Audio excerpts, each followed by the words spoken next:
तो बंधुओं, नाम जप नाम जप देखिए क्या है।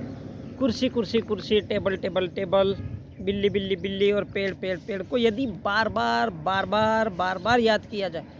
अब हम कुर्सी का नाम ले रहे, कुर्सी को भी पता नहीं चलता। बिल्ली का नाम बोल रहे, बिल्ली को भी पता नहीं चलता। पेड़ को बोल रहे, क्योंकि हमारे भाषा का संबंध उनसे कुछ है ही नहीं। ना कुर्सी समझ सकती है हमारी भाषा, न उल्लू, न बिल्ली, न टेबल और न कुर्सी। कुर्सी बैठने के काम आती है, टेबल पर खाना खा सकते हैं। पेड़ पौधे होते हैं, पेड़ पेड़ पेड़ बोलने से पेड़ को भी पता नहीं चलता, हम उसकी छाया का उपयोग कर सकते हैं। बिल्ली बिल्ली बिल्ली जानवर है, लेकिन बिल्ली महसूस कर सकती है उसको अगर बार बार, अगर वो पालतू है तो। उल्लू पालतू है, पाला हुआ है, तो ये उल्लू ये उल्लू ये उल्लू रोज़ रोज़ बोलने से वो कम से कम समझ सकता है। तो उल्लू उल्लू उल्लू, बिल्ली, पेड़ पौधे, इनको यदि बार बार अगर याद किया जाए, जो कोई मतलब के ही नहीं है, ये ना दिमाग दे सकते ना कुछ, हमारे ही पाले हुए, तो इनका नाम लेना ही नाम जप है।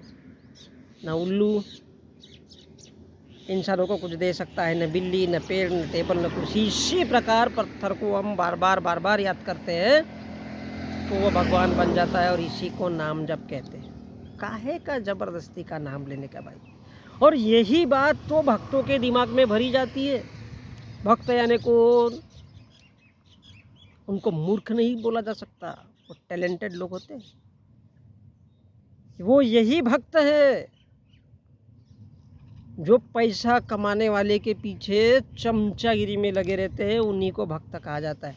तो ये जो नाम जप है, ये भक्तों के दिमाग में बार बार ये बात भरी जाती है, तो फिर उल्लू भी भगवान बन जाता है। इसी प्रकार पेनिस, इंसानों का पेनिस है ना, अब इतना हाथ भर लंबा तो होता नहीं है, लेकिन फिर भी शिवलिंग बनता है। वेजिना स्त्री की, वो कामाख्या जैसा पवित्र स्थल बनता है, तीर्थ स्थल बनता है। तो पेनिस हो या वेजिना, जिसकी पूजा की जाए, है ना। लोग कहते हैं प्यार ये होता है, प्यार में वो होता है, प्यार में वो होता है, तो ये वही तो है पेनिस और वेजिना, जिसको देवी देवता कहा जाता है। भगवान है यदि आप मानोगे, नाम जप करोगे। ठीक इसी प्रकार पेनिस और वेजिना भगवान बन जाती है, क्योंकि वहीं से तो पुरुष पैदा होता है, इन दोनों के सहयोग से। वेजिना से पुरुष की उत्पत्ति होती है।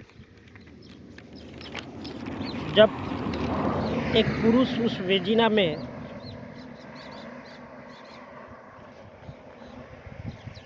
अपना बीज डालता है, यानी स्त्री की वेजिना और पुरुष का मिलकर,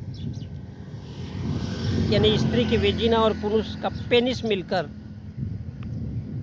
इसी से देवी देवता, इसी को देवी देवता कहते हैं, और यही देवी देवता बनते हैं। और इतनी शक्ति होती है बंधुओं नाम जप में, इतनी शक्ति होती है नाम जप में, और यही भगवान की उत्पत्ति है। जो जिनकी संख्या हमारे देश में 33 करोड़ है, और हर घर का इंसान इनकी पूजा पाठ करते रहता है। तो पूजा पाठ किसकी करते रहता है? तो मैं समझता हूँ खेतों में जो पत्थर है उसकी भी पूजा करो, जहाँ जहाँ जाते हो पूजा करो यार, शायद। लेकिन बंधुओं कुछ मिलने वाला नहीं है। मेहनत करोगे तो खाने मिलेगा, इसलिए दिमाग से सोचो, और सोचो कि क्या आपको बंदूक के नोक वाला शासन चाहिए?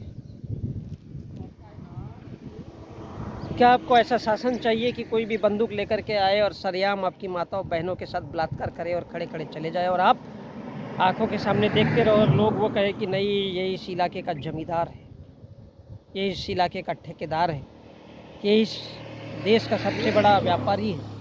क्या चाहते हो ऐसा? तो ये जो नाम जप है, ये मूर्खता है, पागलपन है। मैं ये नहीं कहना चाहता कि छोड़ो, करो, आपकी मर्जी है, मेरा कौन सा घंटे को फर्क पड़ने वाला है।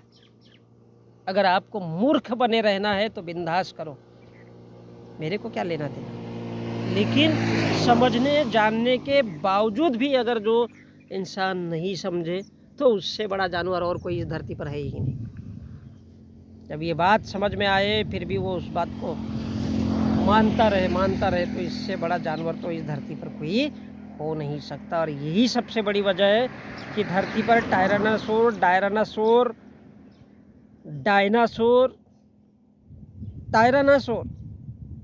अब बड़े बड़े पहाड़ों के इतने बड़े जीव रहने के बावजूद भी बुद्धि नहीं होने की वजह से समाप्त हो गए। अब सोचो, जंगल में एक ही नियम चलता है, शेर जहाँ खड़ा हो जाता है तो सब भागना शुरू कर देते हैं। क्या इंसानों के बीच ऐसा होना चाहिए? क्या इंसानों का यही जीवन है? अगर यदि आपको ऐसा लगता है तो फिर ऐसे नेताओं को वोट दो और अपने अस्तित्व को पहचानो और खुद को पहचानो, बुद्धि से काम